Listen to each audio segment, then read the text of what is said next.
On a cold afternoon in Western Canada, a community comes together to grieve the loss of a close friend and celebrate her life. Dr. Shekufa Chupanahad worked as an obstetrician in Edmonton, often helping recent immigrants. She and her 2 teenage daughters, both of whom were studying to become medical professionals, died on board Ukraine International Airlines Flight 752 as they were returning to Canada from Iran.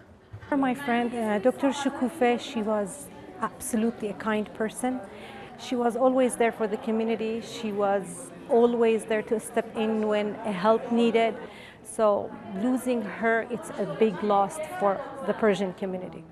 57 Canadians died when their plane was shot down by an Iranian missile shortly after taking off from Tehran. 13 members of Edmonton's Iranian community died in the crash, the largest single loss of life the city has seen for decades. Edmonton's small, tight-knit Iranian-Canadian community has been devastated. In the Persian restaurants and cafes and on online chat groups, it seems everybody knows everybody else.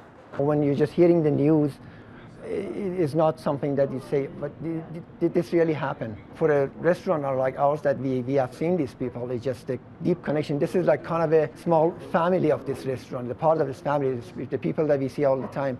It's difficult, it's very tough. The tragedy struck Edmonton's academic community particularly hard.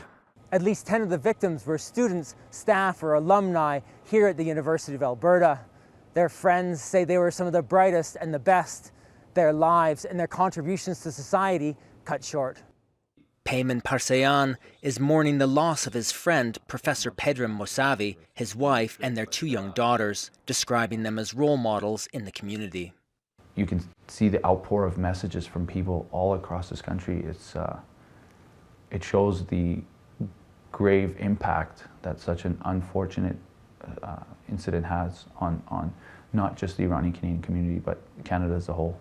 Fundraisers to help pay for memorials and create scholarships are another way people here are honoring their friends, aiming to make sure that those who were lost will not be forgotten. David Mercer, Al Jazeera, Edmonton, Canada.